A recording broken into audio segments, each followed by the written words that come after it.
When a space shuttle returns to Earth, it must calculate its atmospheric re-entry angle with absolute precision. Too steep, and it burns up. Too shallow, and it bounces back into space. Even when the angle is perfect, the outer hull reaches 1400 degrees. All communication with the ground is cut off for several minutes.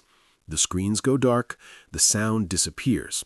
The ground crews can only wait, eyes fixed on a clock, hands flat on the consoles. This moment has a technical name. Engineers call it the radio blackout zone.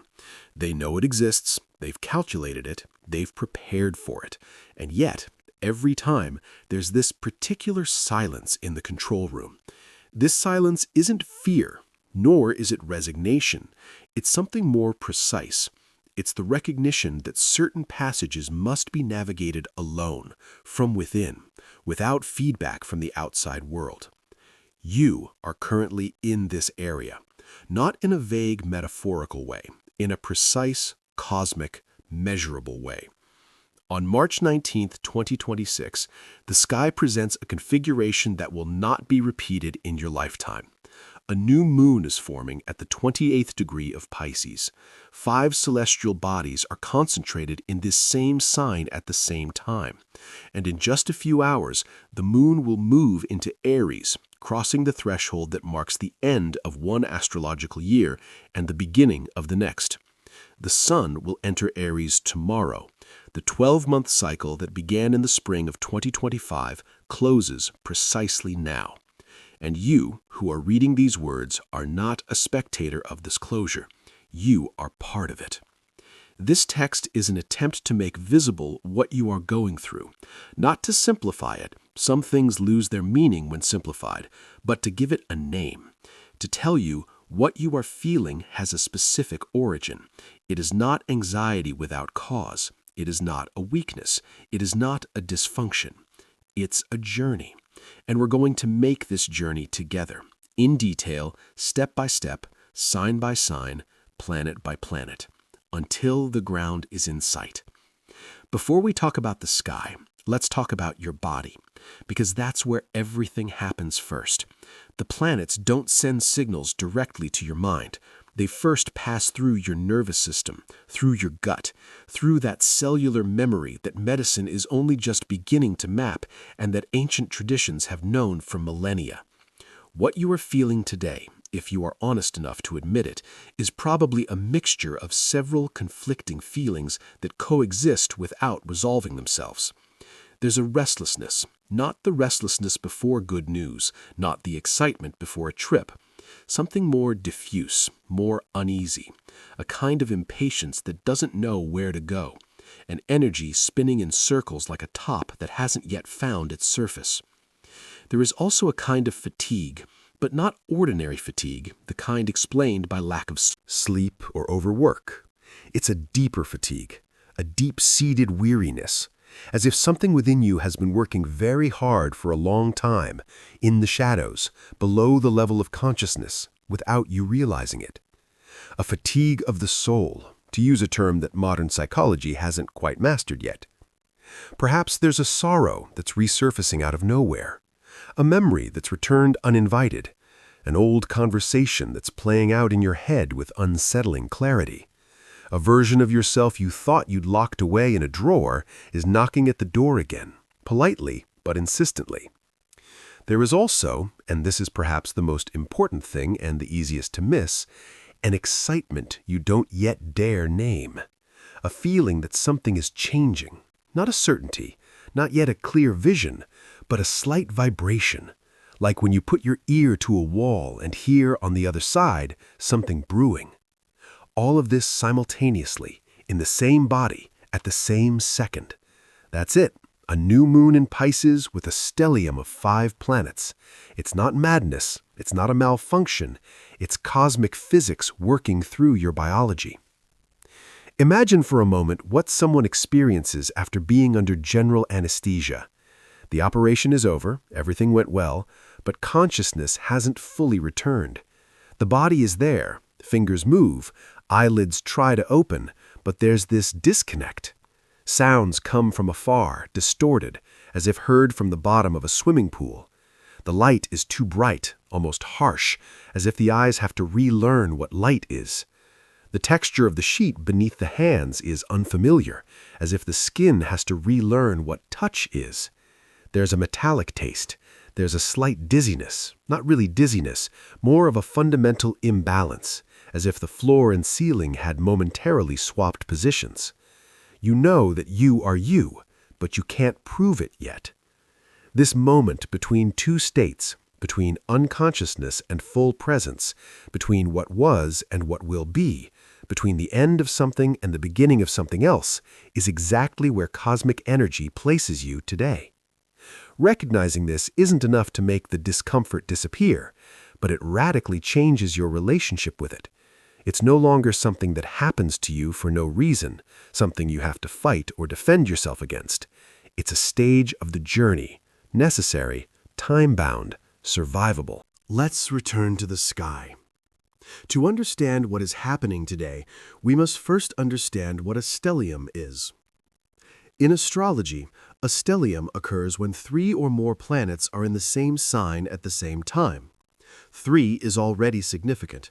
It concentrates energies, creates emphasis, and gives the sign in question a particularly strong presence in people's lives. 4 is rare. 5 is what we have today, and it's a configuration that leaves its mark on years, sometimes decades. The 5 celestial bodies gathered in Pisces on March 19, 2026 are the Sun, the New Moon, Mars, Mercury in retrograde motion, and the Lunar North Node.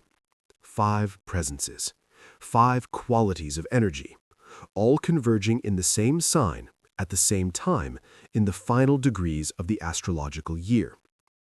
This is not simply a symbolic gathering.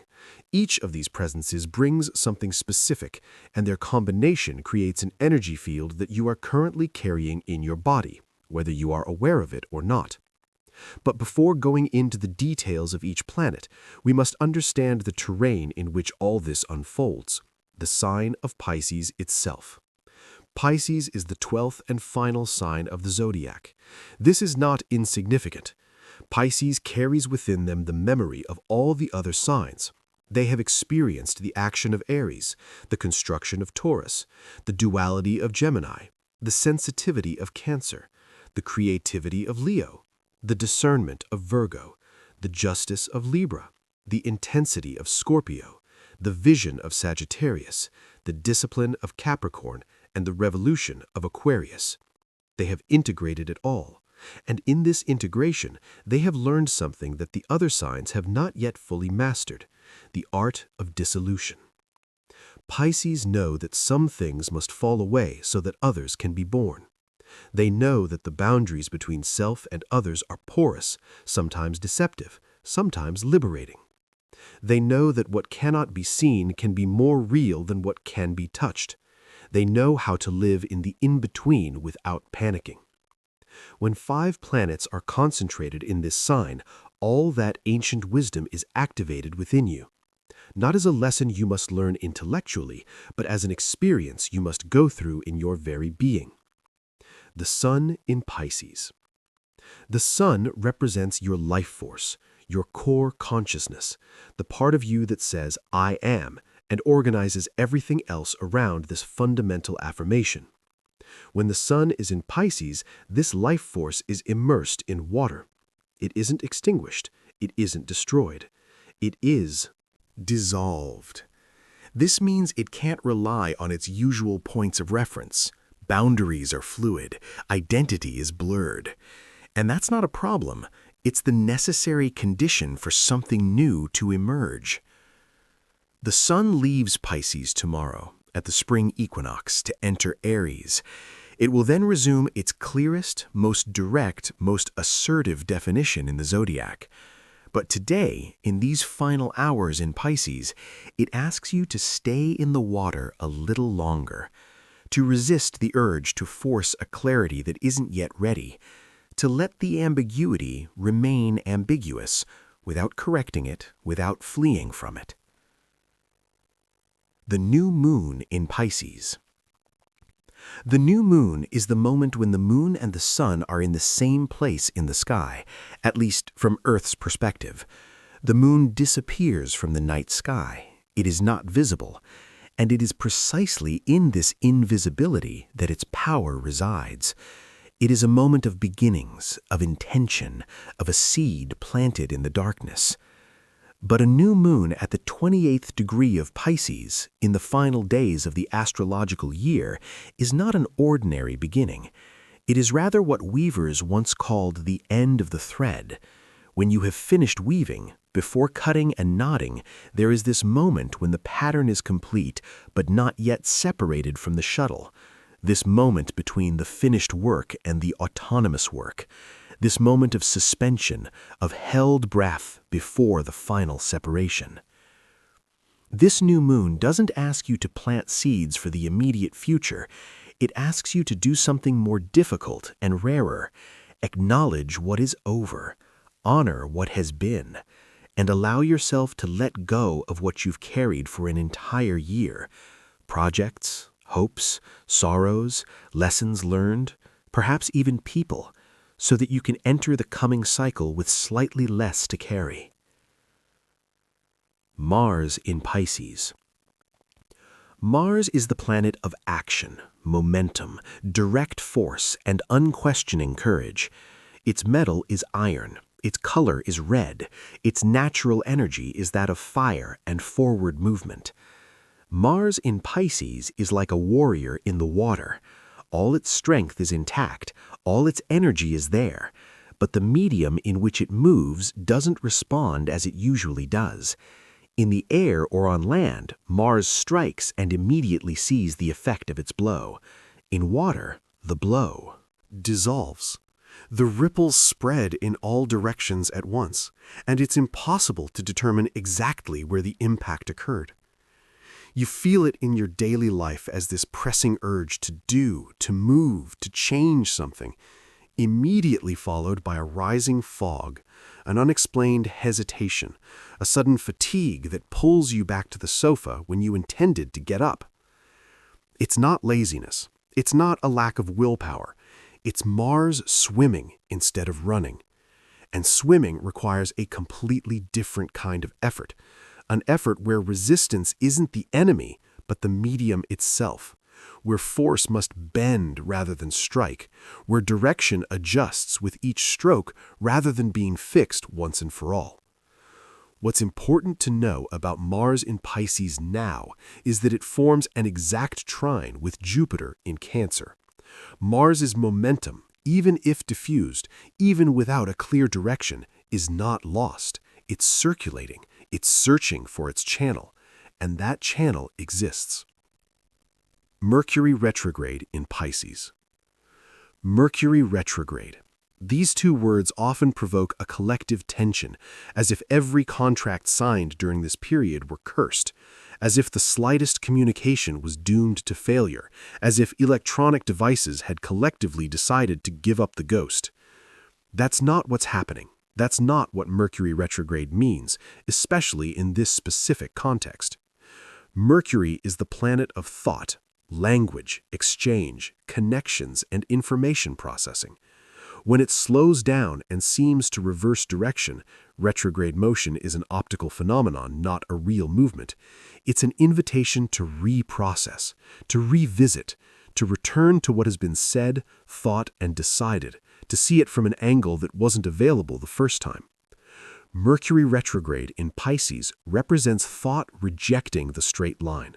It's the mind revisiting old conversations, decisions made too hastily, words you wish you'd said differently, words you spoke and perhaps regret, words you never uttered that have remained there, weighing you down somewhere between your throat and your chest.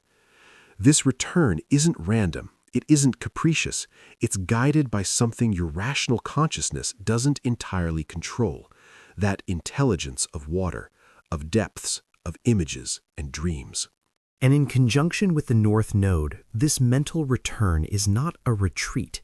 It is directional. It points towards something you must understand before turning the page. Not understand intellectually in that cold satisfaction that a neat explanation provides. Understand in your gut feelings, in that part of you that knows without being able to explain, that recognizes without being able to justify. The North Node in Pisces. The lunar North Node is a mathematical point, not a physical planet. It has no mass, no proper orbit. It is the intersection of two orbital planes, that of the Moon and that of the Sun around the Earth, and it moves slowly against the Zodiac on a cycle of approximately 19 years. In astrology, it indicates the direction of the soul's growth within a given cycle, not what is comfortable, not what is already achieved, but what we are collectively called to develop towards. When the North Node is in Pisces, the direction of collective growth points towards intuition, compassion, transcending the boundaries of the self, the ability to hold paradox without resolving it, and the wisdom that knows that just because we don't understand something doesn't mean it isn't real. Its presence in this stellium gives all this energy a fundamental directional dimension. It's not just a dissolution, it's a dissolution directed towards something. A dissolution that has a purpose, even if that purpose remains veiled for now. The North Node tells you where you feel lost, where landmarks are missing, where you no longer know exactly who you are or what you want. That is precisely where you must go. Not by drowning there, by learning to navigate it, by developing the muscles of uncertainty, the ability to move forward without controlling everything, the confidence that the ground will reappear beneath your feet even if you can't see it yet. The stellium in Pisces is the central piece of this sky on March 19, 2026, but other planets in other parts of the zodiac create angles with this stellium, add nuances, offer additional resources or tensions. Saturn and Neptune in Aries, the conjunction of the century. On the other side of the sky, in the early degrees of Aries, something rare and powerful has been building for several months. Saturn and Neptune are together in the early degrees of Aries. This conjunction occurs only about once every 36 years. The last time these two planets were in the same sign was in the 1990s, but a conjunction specifically in Aries, that's a much rarer occurrence, one that hasn't happened for centuries. Saturn is the planet of structure, discipline, long-term thinking, institutions, and necessary boundaries. Its nature is cold, dense, and weighty, but also constructive. Saturn is the master builder of the zodiac. Wherever it passes, what cannot stand collapses, and what can stand becomes stronger. It is not cruel, it is just. And its justice, even when it hurts, builds something that lasts. Neptune is its exact opposite on almost every level. Neptune is the planet of dreams, of the dissolution of boundaries, of the invisible, of art, of mysticism, of the ideal, of union with something greater than oneself. Where Saturn builds walls, Neptune dissolves them. Where Saturn demands precision and definition, Neptune prefers ambiguity and vagueness. Where Saturn looks to the ground, Neptune looks to the sky and the stars that may reside there. These two seemingly opposing principles now meet in Aries, the sign of absolute beginnings, of the first gesture, of pure initiative. What this creates is a creative tension of considerable power.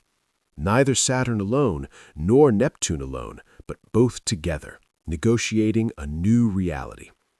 What this means in concrete terms for the world we share is this. We are living in a time when old structures are crumbling, but new ones have yet to be built, where collective dreams are trying to take shape but have not yet found their container, where the ideal and the real are attempting to coexist, and in their coexistence they produce considerable friction that you may experience as dissonance, confusion, a feeling that the world no longer quite knows where it's going. But it is precisely this friction that forges what comes next. Jupiter in Cancer. Expansion resumes. Jupiter has resumed its direct motion in Cancer since March 10th.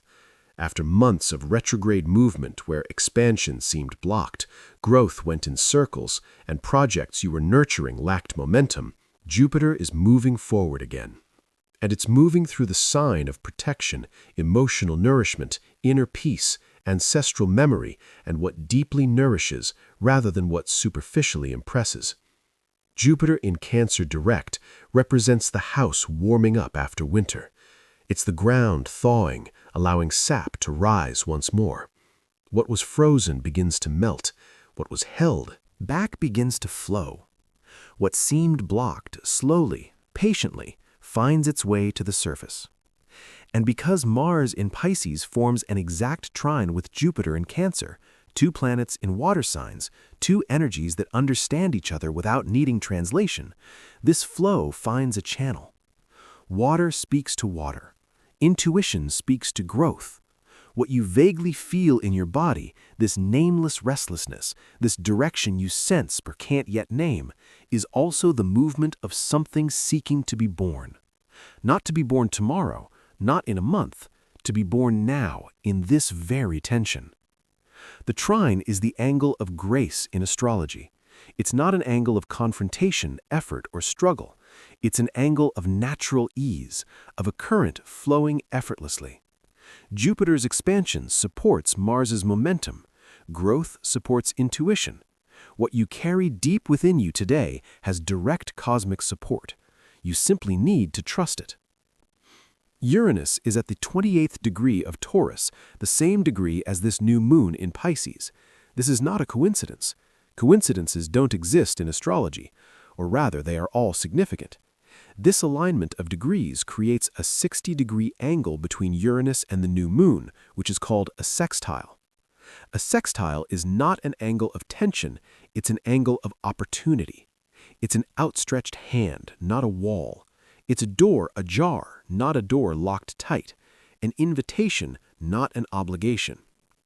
Uranus is the planet of lightning, of creative rupture, of inner and outer revolution, of originality, of the unexpected, of what comes out of nowhere and changes everything. It's the idea that pops up at 3 in the morning and that you can't forget. It's the unplanned encounter that becomes pivotal. It's the decision made in a split second that reshapes years. Its connection to this new moon tells you something very simple and very precise. In this fog you're navigating, in this benevolent confusion of Pisces, there is a possible breakthrough. Not a violent breakthrough, not a sudden upheaval, but a moment of sudden clarity, an instant when things rearrange themselves in your mind and you finally see what you couldn't see before. Perhaps a solution to something you've been struggling to resolve for a long time. Perhaps a direction you've been searching for. Perhaps simply peace with something you haven't been able to accept. This clarity may come from an unexpected direction, from a conversation you hadn't planned, from an image while you were asleep, from a phrase overheard. Let the lightning in. Don't try to control the form the clarity takes. Simply remain open to it. I want to dwell for a moment on the shape shuttle metaphor because it contains more lessons than what I mentioned at the beginning. When a spacecraft enters the atmosphere, several things happen simultaneously. The speed is phenomenal, about 28,000 kilometers per hour. Friction with the first layers of air generates heat that reaches temperatures at which most metals melt. Communications are lost, not because something is malfunctioning, but because physics itself dictates it. The plasma generated by the heat absorbs radio waves. There is no solution to this. There is no technology that can circumvent this phenomenon. It is a law, not a problem. In those moments of silence, the crew doesn't panic, not because the situation isn't intense, it is, extremely so.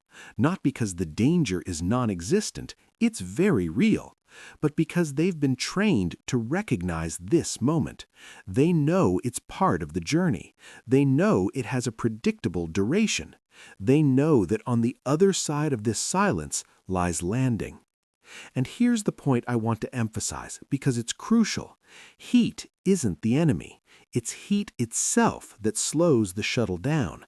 It's friction that transforms the kinetic energy of space travel into heat, allowing the shuttle to decelerate gradually. Without this resistance, without this intense heat, the shuttle would traverse the atmosphere too fast and wouldn't be able to land. It would continue its trajectory towards something that isn't its destination. The zone of extreme heat is also precisely the zone of necessary transformation. What seems to want to destroy you is what allows you to land. Your journey today operates exactly according to this principle. What's burning you right now, these resurgent emotions, these unanswered questions, this weariness of the soul, these returning memories, these confused desires, these old fears you thought you'd overcome, isn't what's destroying you. It's what's slowing you down to the right speed. It's what's allowing you to shift from the speed of emptiness, that cruising speed where you move forward without truly feeling, without truly touching the ground, to the speed of life. It's what makes landing possible. The second thing physics teaches us in this analogy is that the angle of entry must be precise, not too steep, you'll be consumed, not too shallow, you'll bounce back into the void. There's a narrow, precisely calculated range where the crossing is possible. What this translates to in your inner experience is this: you can't force this crossing at full speed, deciding that you've suffered enough, that you're done with the difficult emotions, that now you're moving on. Too steep, you would be consumed. But you also can't run away, numb yourself, distract yourself until the period passes on its own. Too shallow.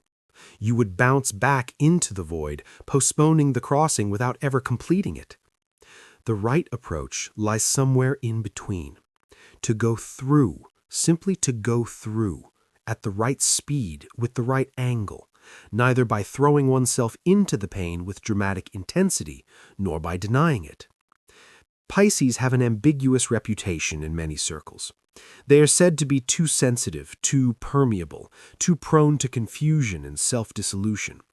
They are said to struggle with boundaries, with concrete reality, with things that are unavoidable and demand a clear answer. There's some truth in all of this. The shadows of the Pisces sign are real and can be considerable. The tendency to escape into fantasy, to lose oneself in others, to dissolve necessary boundaries, all of this exists and can cause real damage. But there is one thing that Pisces know, one thing they have been guardians of since the Zodiac began, and that other signs achieve at best after long and difficult years of working on themselves. They know that letting go is not a weakness. Look at the other 11 signs. Aries knows how to act. Taurus knows how to build. Gemini knows how to connect. Cancer knows how to nurture. Leo knows how to shine. Virgo knows how to refine. Libra knows how to harmonize. Scorpio knows how to transform. Sagittarius knows how to explore. Capricorn knows how to structure. Aquarius knows how to revolutionize. All these talents are real. All these talents are precious. All these talents can, taken to extremes, become prisons. The Aries who acts only to escape, the Taurus who builds only to control, the Leo who shines only to hide their fear of the void. But they are talents, things that can be done, mastered, perfected. Pisces, for their part, know how to do something that other signs often perceive as a lack of talent, as passivity, as an incapacity. They know how to dissolve. They know how to receive. They know how to let themselves be moved without breaking. They know how to hold on to ambiguity without forcing it to resolve. They know that the deepest truth doesn't always take the form of a clear answer. This is the most difficult skill of the Zodiac, because our era, our culture, our education almost exclusively value the skills of the other 11 signs. Act, build, connect, produce, perform, optimize, analyze. Inaction is perceived as failure. Ambiguity is perceived as incompetence. Uncertainty is perceived as a problem to be solved as quickly as possible. And yet, there are moments in life, and today's sky is one of them, when the most necessary skill is that of Pisces, the skill of holding the space between two states, the skill of not forcing the conclusion, the skill of trusting that dissolution always precedes reformation, that what falls apart makes room for what is built, that letting go is not losing, but allowing. Perhaps you weren't trained to use this skill. Perhaps you were taught that strength lies in resilience, in willpower, in the ability to persevere even when everything tells you to give up. These lessons have their place. But today, the universe offers you a lesson of a different kind, the lesson of Pisces, the lesson of water. Now, let's get down to specifics. This universal sky, this stellium that affects everyone without exception, takes on a different form for each of you depending on where it lands in your personal birth chart. The same planet in the same sign activates different areas of life depending on your sun sign, your rising sign, and your natal configuration. The following is an overview by sun sign. If you know your rising sign, also read its section. It will often be more accurate than the one for your sun sign. For Aries, the new moon falls in your 12th house, the quietest, most invisible, the one you show to no one. For a sign that lives for action, for movement, for being the first to cross the finish line, this position is profoundly disorienting. You sense your season is approaching. The sun enters your house tomorrow, your personal new year begins. But today, you're still in that waking room. Your eyes are opening, but your legs aren't responding yet. The impatience is there, the momentum is there, but something is still resisting, as if your body knows that starting too soon would jeopardize your arrival. This stellium in your 12th house stirs up old fears, unexpressed anger, and accumulated fatigue that your usual pace never allows you to confront because you're always already rushing toward the next goal. This isn't weakness, it's your body negotiating with you. It's telling you, before you go full speed ahead again, let me process what just happened. Let me integrate the last 12 months before starting the next 12. Saturn and Neptune in your first sign add weight to this message. The new cycle beginning for you will be unlike any before. It will demand not only courage, you've never lacked courage, but something newer for you, awareness. Awareness of what you're doing, of why you're doing it, of what you're leaving behind. The impulsive Aries will still exist, it's one of your lifebloods, but this cycle will bring with it an Aries who knows what it's carrying, and that awareness will change everything. For the Taurus, the new moon occurs in your 11th house, the house of social circles, collective projects, deep friendships, shared ideals, and long-term hopes that you nurture without always expressing them aloud. Something is shifting in your relationships. You've probably been feeling it for a few weeks, maybe a few months. People with whom you'd built a relationship routine, a comfortable familiarity, a shared rhythm, are starting to occupy a different space in your life. It's not necessarily a breakup. Taurus hates breakups, and with good reason. It's a redefinition. Who truly deserves your time, your energy, your legendary loyalty? Who really sees you? Not the version you offer out of habit or kindness, but who you're becoming. Uranus in your own sign, at the same degree as this new moon, creates a direct and personal resonance. You are becoming someone slightly different. Not radically different. Taurus doesn't change its nature. It evolves within continuity, and that is a wisdom, but different nonetheless. More authentic in some ways. Clearer about what you reject. More open about what you desired but dared not say. And this evolution requires that your circle adjust, that those around you can see you as you are becoming and no longer as you once were. This process can be uncomfortable. You value stability, solidity, and longevity. You've built your relationships with care and patience, as you build everything else. The idea of letting them change instinctively resists you. But resist the resistance. What you gain in authenticity more than compensates for what you lose in familiarity. For Gemini, the new moon falls in your 10th house, the house of career, vocation, life direction, public image, and how you fit into the world beyond your private sphere. This stellium places your career path under an intense cosmic microscope. Mercury retrograde in your own house of vocation forces you to ask a question you may have long avoided, an uncomfortable question because it has no simple answer. Is the path you're on truly your own?